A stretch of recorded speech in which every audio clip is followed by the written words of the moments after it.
ایک شخص کا واقعہ آتا ہے ابو بکر بن عبد الباقی کا. وہ بیت اللہ گئے اور جب وہاں گئے تو انہوں نے اپنا سارا فریضہ سر انجام دیا. کچھ دن گزرے تو وہ ہی واز ناٹ ویری رچ. ان کا راشن جو تھا وہ ختم ہو گیا. اور جب راشن ختم ہوا تو بھوک اور پیاس کا عالم.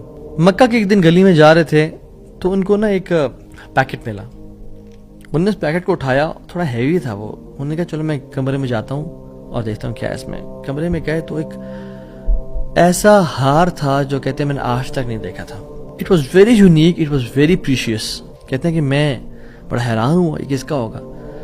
خیر الٹیمیٹلی میں نکلا اپنے کمرے سے باہر, حرم کی طرف آ رہا تھا تو مکہ کی گلیوں میں میں نے ایک دیکھا, ایک شیخ یعنی ایک بزرگ انسان تھا جس کے ہاتھ میں 500 دینار تھے اور وہ اناؤنسمنٹس کر رہے تھے کہ میرے گھر والوں کا ہار گما ہے, جس شخص کو مل جائے وہ مجھے دے, میں اس کو 500 دینار دوں گا.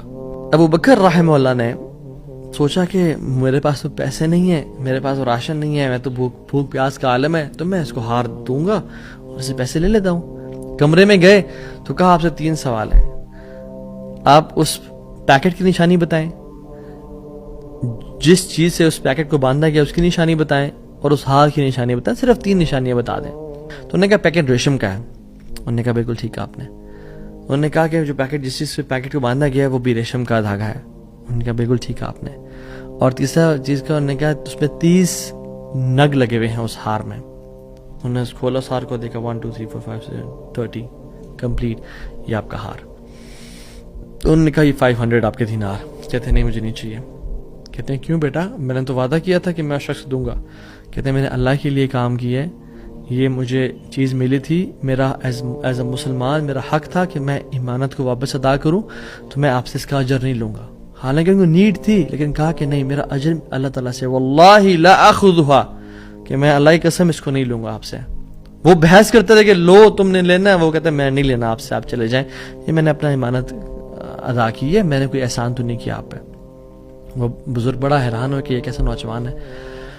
خیر وہ چلے گئے. کچھ عرصے بعد ابو بکر بن عبد الباقی رحمہ اللہ کہتے ہیں کہ میں فائنینشلی سٹیبل نہیں تھا, تو میں نکلا کچھ تجارت کرنے کے لیے. تو میں جس شپ پہ بیٹھا ہند کی طرف میں نے سفر کیا, سافرت الی الہند, میں ہند کی طرف جانے لگا. اور کہتے ہیں جب راستے میں تھا تو اتنے برے طوفان نے ہماری شپ کو ہٹ کیا کہ پانی شپ کے بیچ میں آ گیا اور لاگز بکھر گئے اور وہ کشتی ٹوٹ گئی. کچھ لوگ ڈوب گئے, کچھ لوگ چیخ چلا رہے تھے. میرے ہاتھ میں ایک لکڑی کا بہت بڑا ووڈ لاگ لگا, لکڑی کا ایک پھٹا سا لگا, میں نے اس کو زور سے پکڑ لیا. وہ مجھے جو ہے نا وہ سلولی اینڈ گریجولی کنارے پہ لے آیا. میں جب اس آئی لینڈ پہ پہنچا تو دیکھا الحمدللہ وہاں پہ بالکل وہ ابینڈنڈ آئی لینڈ نہیں تھا, وہاں پہ لوگ آباد تھے. کہتے میں جب اندر گیا آئی لینڈ کی طرف اور دیکھا الحمدللہ مسلمان لوگ تھے اور وہاں پہ مسجد بھی تھی اور گھر بھی بنے ہوئے تھے. تو کہتے ہیں میں سیدھا مسجد چلا گیا. مسجد میں کہتے ہیں میں جا کے قرآن پڑھنا شروع کر دیا. جب قرآن پڑھا تھا تو ایک مزدور آیا میرے پاس اور کہتا ہے کہ آپ تو بڑا پیارا قرآن پڑھتے ہیں, اور ہمارے تو اس آئی لینڈ پہ آپ کہاں سے آئے ہیں, ہمارا تو اس آئی لینڈ پہ یعنی کوئی اچھا قاری نہیں ہے موجود کہ جو قرآن ایسے پڑھے, ماشاءاللہ یو ریسائٹ بیوٹیفل قرآن, تو آپ ایک کام کریں, آپ پلیز میرے بچوں کو پڑھا دیں. سلولی اینڈ گریجولی لوگ آتے گئے اور ان کو اپنے بچے پڑھاتے گئے, اور وہ ابو بکر رحمہ اللہ اس مسجد کے بڑے نوبل شخص بن گئے کہ لوگ ڈیمانڈ تھی بہت زیادہ, قرآن پڑھ کسی کو آتا نہیں تھا, تو انہوں نے اپنے بچوں کو لایا, لوگ بھی پڑھنا شروع ہو گئے اور ان کو اس مسجد کا ایک طرح سے لیڈر بنا دیا کہ آپ اس کو رن کریں. کچھ عرصے بعد جب ابو بکر رحمہ اللہ کہتے ہیں میں ابھی جاتا ہوں اس آئی لینڈ کو چھوڑ کے, مجھے نکلنا ہے یہاں سے, مجھے اپنے گھر کی طرف اور اپنے بزنس کی طرف واپس جانا ہے, تو مجھے اجازت دیں. تو ان لوگوں نے بڑا ان کو پش کیا اور کہا کہ نہیں آپ نہ جائیں, آپ کی آنے کی وجہ سے ہمارے پورے آئی لینڈ میں قرآن کی تعلیم پھیل رہی ہے, you such a noble and wonderful gentleman, آپ پلیز یہیں پہ رکیں. تو انہوں نے کہا کہ نہیں بھائی میری لائف ہے, میں نے شادی بھی کرنی ہے اور سب. کہتے ہیں ہم آپ کو یہاں پہ رہائش دیں گے, ہم آپ کو یہاں پہ شادی کرائیں گے آپ کی, آپ یہاں پہ رکیں. تو انہوں نے کہا چلو ٹھیک ہے.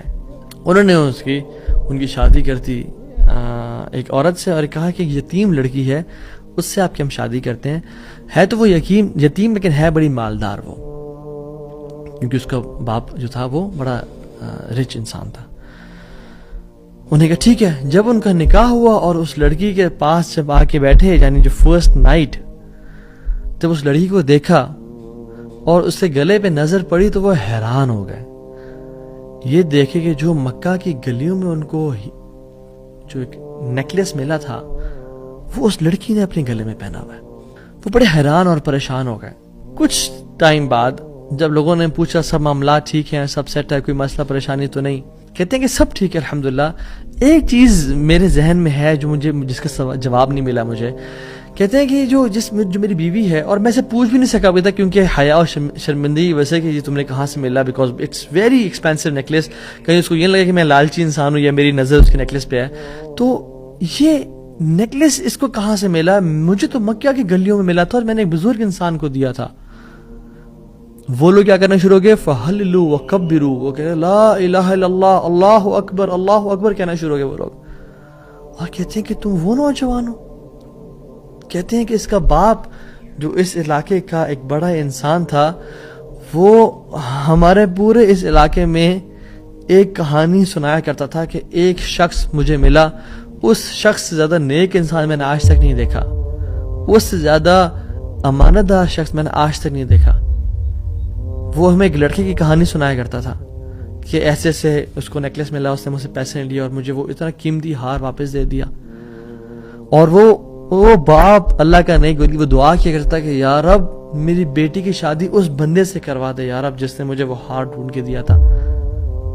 اور آج آپ یہاں پہ آ گئے, اللہ تعالیٰ کیسے آپ کو یہاں پہ لے کے آیا.